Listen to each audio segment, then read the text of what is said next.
Hi, my name's Delith. My sister didn't just mock me at a job interview, she made sure I never got the job. Then laughed as they tore my test in half right in front of a room full of strangers. But what she didn't know? The man she couldn't control, the one who walked in next, was my fiancé. She thought I was beneath her. Until the silence turned, and I didn't need her approval to rise. Ever been erased by your own family, only to come back stronger than they could have imagined?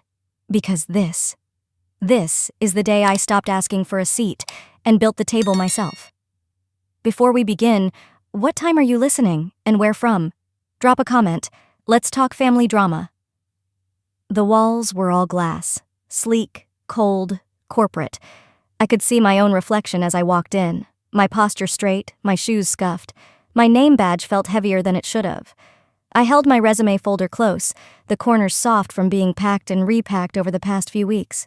The Storm CP logo glared from every screen in the room, like it was watching me. A few other candidates were already seated, polished, confident, designer suits, perfect hair, the kind of people who always know someone on the inside. I forced a smile when one of them glanced at me, but it wasn't returned. I took the only available chair, slightly off-center, not quite in the circle, like it had been left for someone who didn't quite belong. I reminded myself, I didn't need to belong.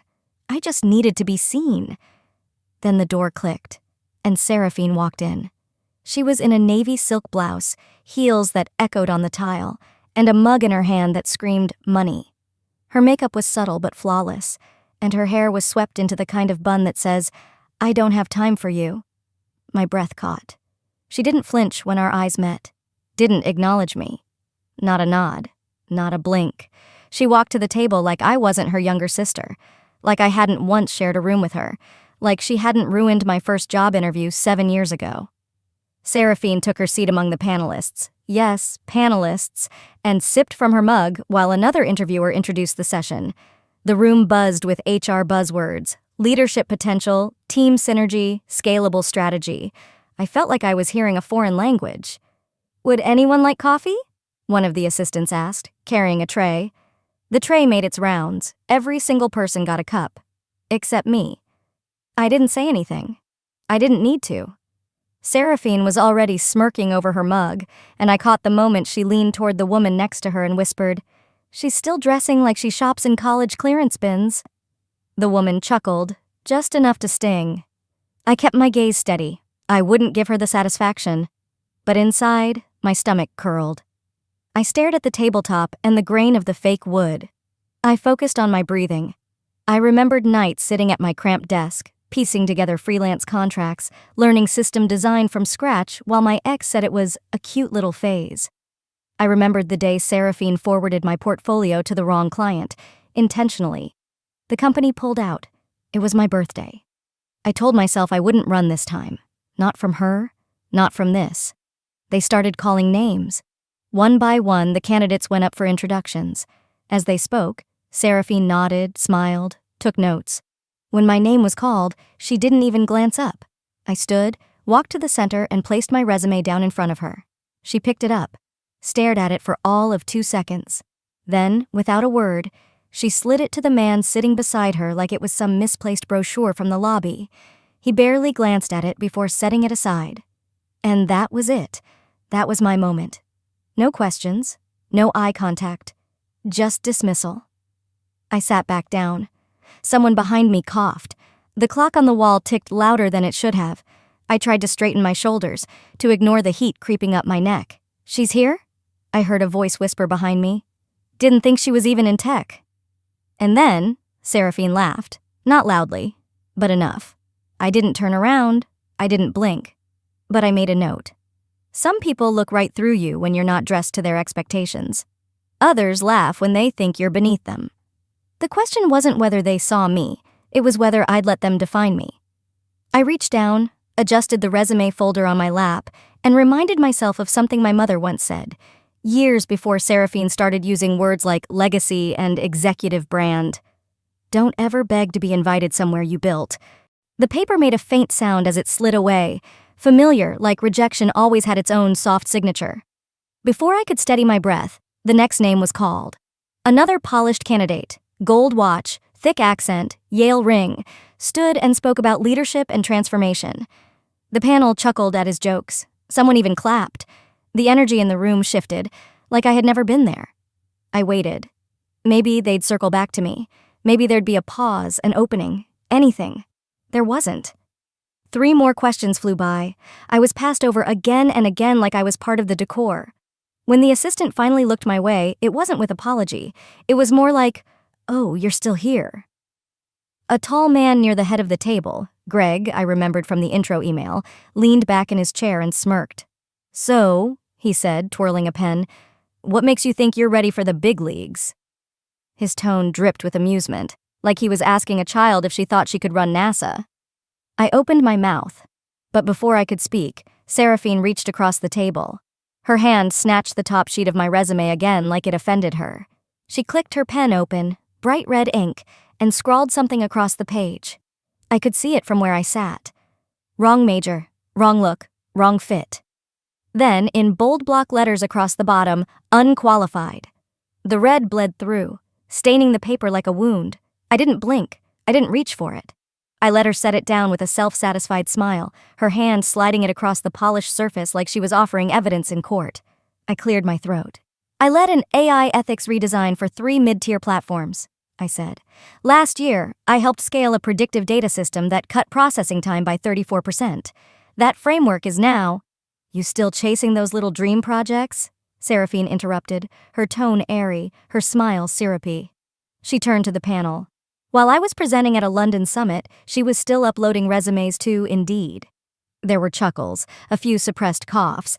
Greg smirked. Even the assistant tried to hide a grin. It was happening again, but I didn't flinch. Not this time. I looked at Seraphine, not the panelist, not the corporate goddess in heels, but the sister who used to read my journals out loud at school when she was bored, the one who told me I'd never have the teeth for this world. And still, a part of me had hoped that just once she might look at me across the table and see more than a punchline. She knew my whole story.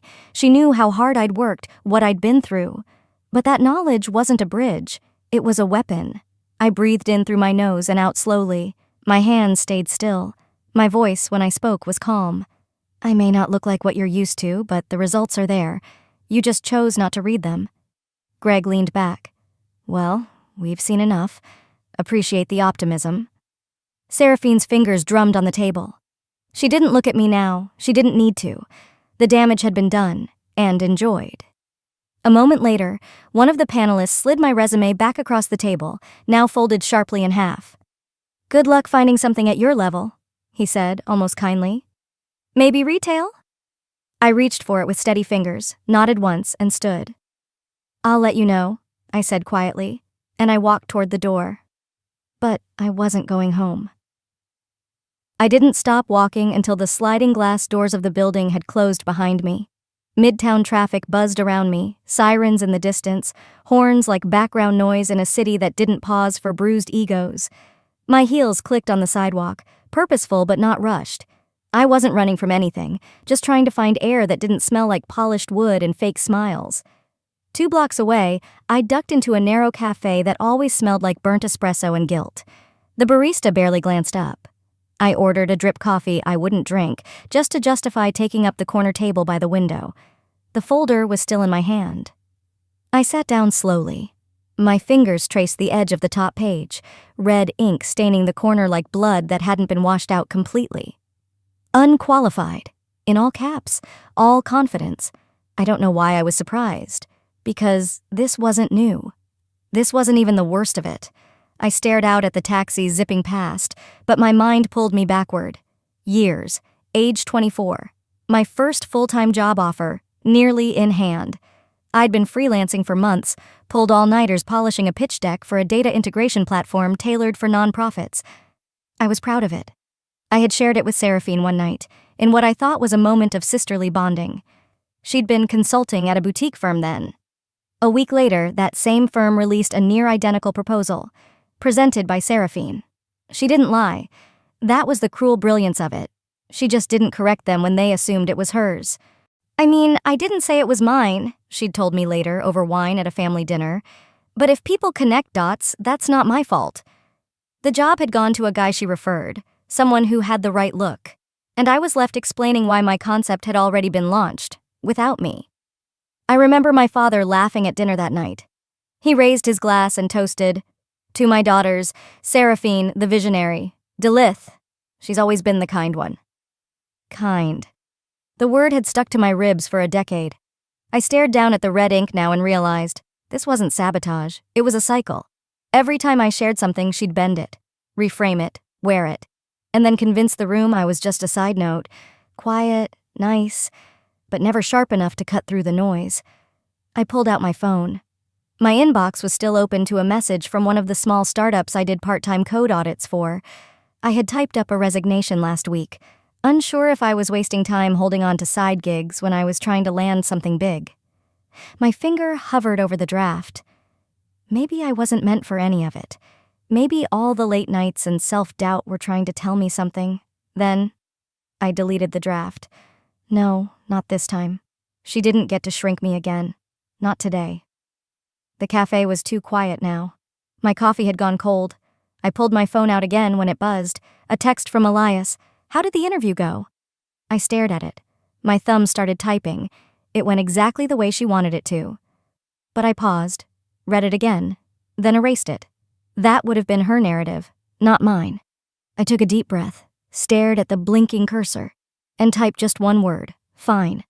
Then I stood, slipped on my coat, and pushed my chair back from the table. I wasn't done. The elevator dinged too loudly, like it was warning the building I was back. The security guard at the front desk blinked at me when I returned. "Didn't they?" "I'm here for the open assessment round," I said simply. He hesitated, then picked up the phone. "One moment."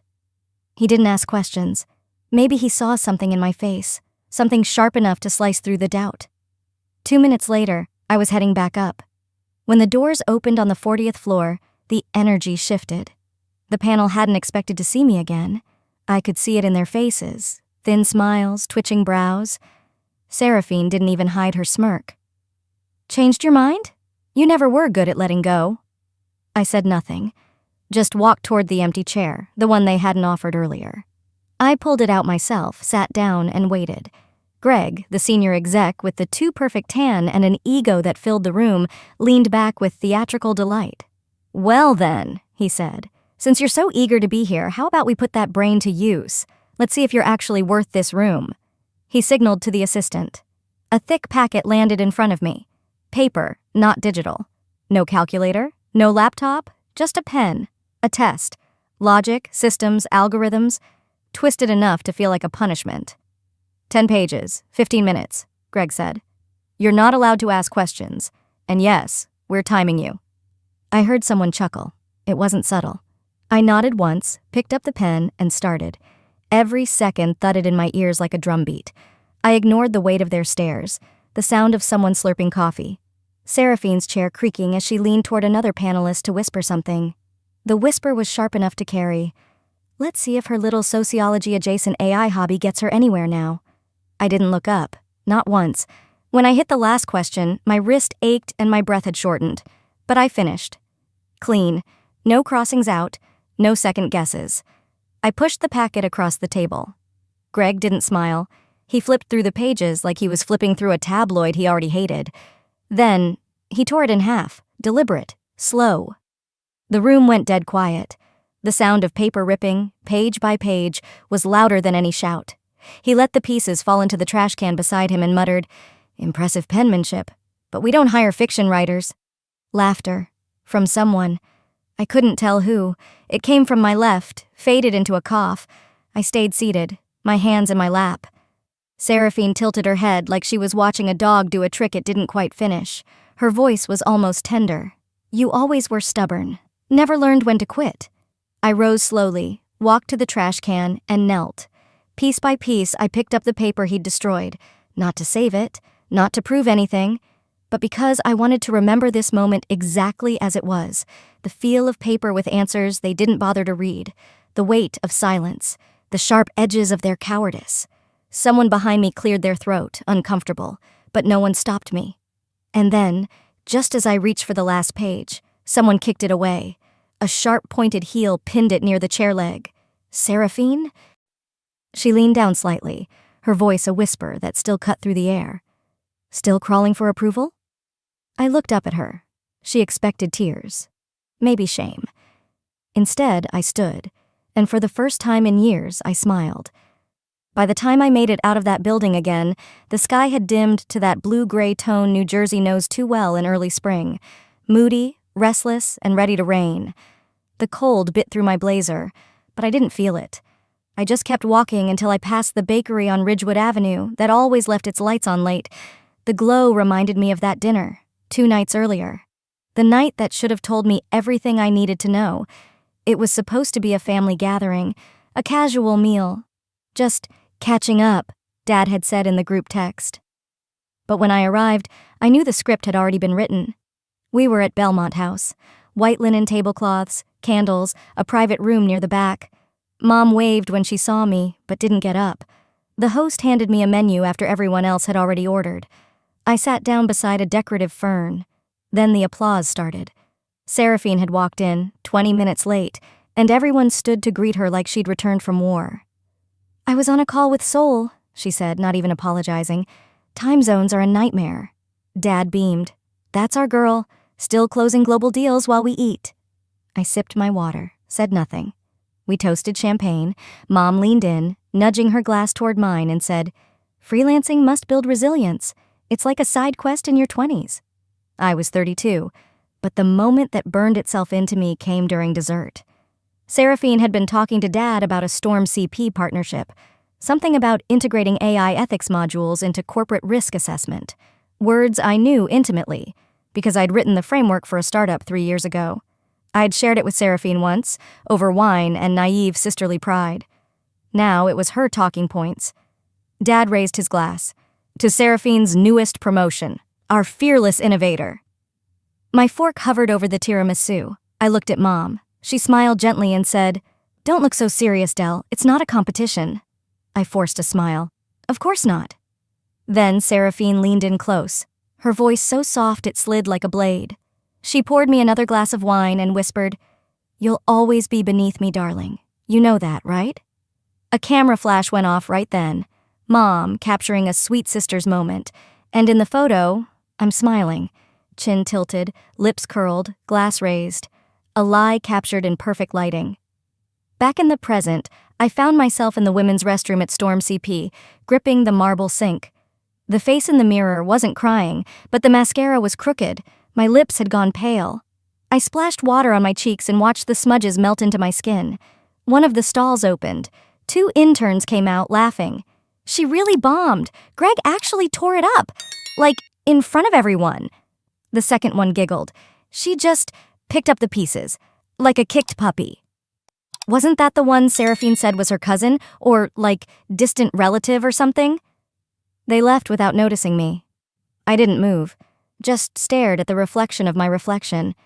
Something behind my eyes shifted. The softness cracked. There was steel now. Quiet, but certain. When I walked back into the hallway, I paused at the glass wall overlooking the reception floor. That's when I saw her. She couldn't have been older than 25. Hair pinned back too tight. Resume clutched to her chest like a shield. A manager brushed past her without a glance. Her eyes tracked him, then fell. And then they found mine. She didn't smile, but her grip loosened just slightly. That's when I understood. I was never meant to shrink in their presence. I wasn't the one who needed approval anymore. I didn't rush. My steps were measured, calm, too calm, maybe. But after years of folding myself to fit into rooms that never had space for me, I was done contorting. The receptionist blinked when I walked back in. "Miss Marin? I need to speak to the panel again," I said, buttoning my coat like armor. She hesitated. "They're in the middle of reviewing—" I met her eyes. "I know. That's why I'm here." After a few seconds, she nodded and picked up the phone. They didn't make me wait long. I was escorted to the same conference room I'd left not an hour ago, and just like before, no one stood. Greg looked up, pen in hand. "Forget your pride on the way out." Seraphine chuckled under her breath. "You really don't know when to quit, do you?" "I'm not here to beg," I said, stepping forward. "I came because you left something out." Laura looked confused. "What exactly?" "My record, my work. The things that actually matter. I placed a small folder on the table. You're interrupting a closed session, Greg began, but the door behind me opened, this time not by me. The air changed before I even turned around. A shift, stiffened backs, cut off words. Coulter Brannick stepped into the room like a shadow carried by certainty.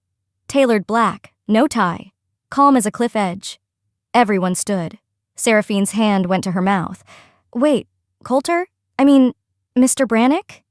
He didn't look at her. He walked straight to me, touched my back, just gently enough that the room might have missed it if they weren't already holding their breath.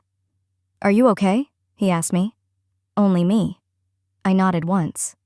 They didn't know who I was. He turned to them now, face unreadable. Interesting, because some of you apparently know me very well. Greg cleared his throat. Sir, if we'd known she was qualified, Coulter cut in, experienced, or just human. He walked to the head of the table, opened the folder I'd left, and spread the pages across the glass.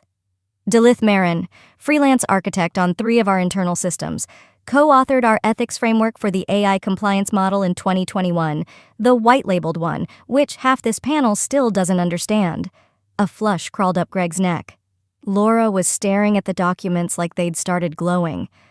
Coulter slid a photo across the table. This is the metrics report you all used last quarter. Her work. Not signed, but hers. Then he turned to me. Anything else you'd like to add? I looked at the panel. Looked at Seraphine.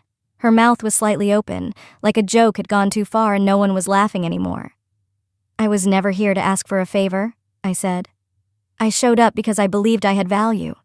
Turns out I had more than that. I had proof. You just didn't bother to see it.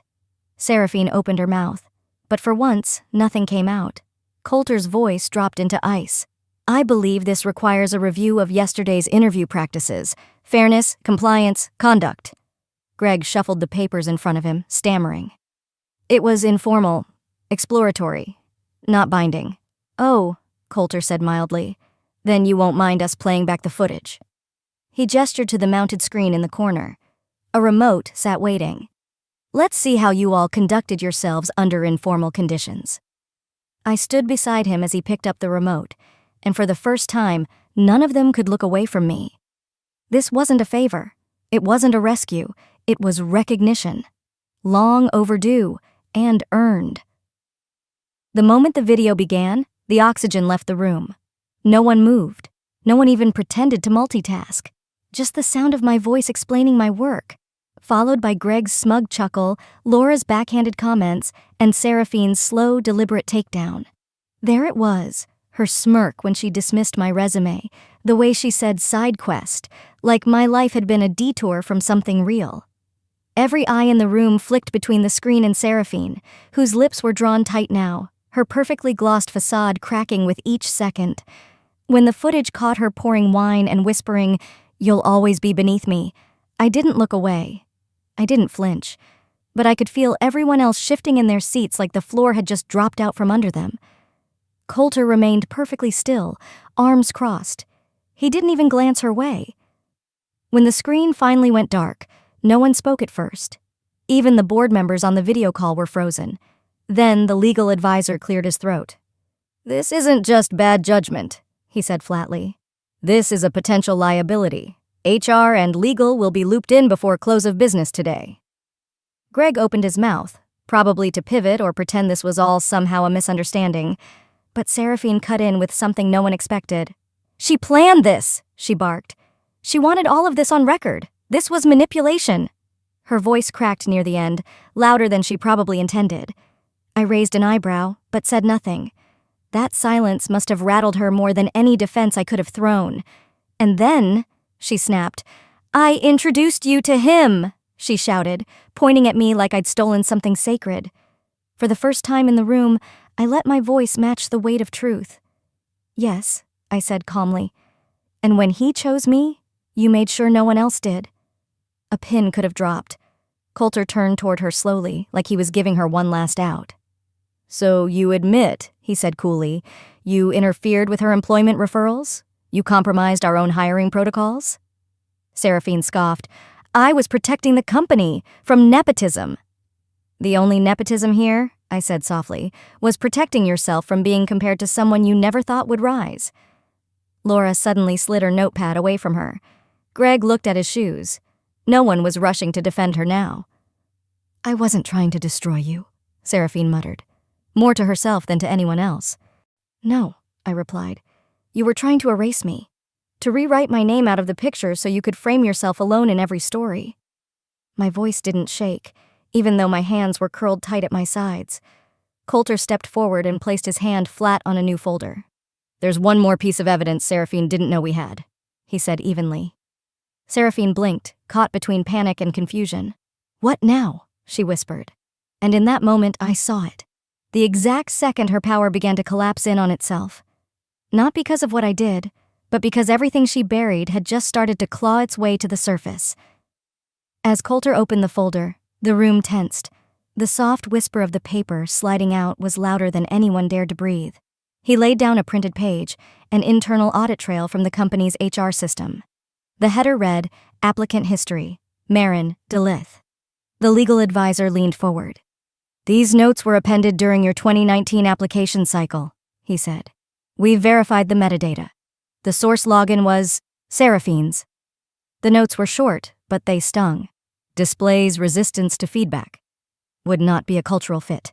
History of unpredictable collaboration." They weren't just petty. Those phrases were career killers. Coulter didn't raise his voice. He didn't have to. "You altered internal files to block your sister's candidacy?" he asked. "I was trying to protect the company," Seraphine said tightly. "You don't understand what it's like to have someone cling to you just to get ahead." "You're done here," Coulter said, his tone final. "Effective immediately." A wave of air seemed to shift through the room. No anger, just cold clarity. Security was called. Seraphine stood, jaw clenched, eyes darting. But before she was out the door, she whipped around, a final lunge for control. "She's not innocent," she snapped. "Look at this! Look at what she sent a client." She slammed her phone screen on the table, a screenshot of an email, allegedly from me, calling a potential partner a walking disaster in heels. It had my name on it, my email footer, even the company tag, except I already knew it existed. I reached calmly into my bag and pulled out a small black binder. "This," I said, sliding it across to legal, "is the server log from 2 nights ago. That email? It originated from Seraphine's IP address, logged in under her temporary admin pass." A silence followed. Not shock this time, just confirmation. Greg shifted back in his seat. Laura looked down at her notes. The assistant in the corner who'd once giggled behind my back suddenly found her shoes interesting. Coulter nodded once. "Forging internal credentials to defame a team member is more than unethical," he said. "You'll be hearing from legal," Seraphine snapped. "You think you're better than me now, just because he picked you?" I didn't need to raise my voice. "No," I said, looking straight into her unraveling eyes. "Just done being beneath you." Security let her out.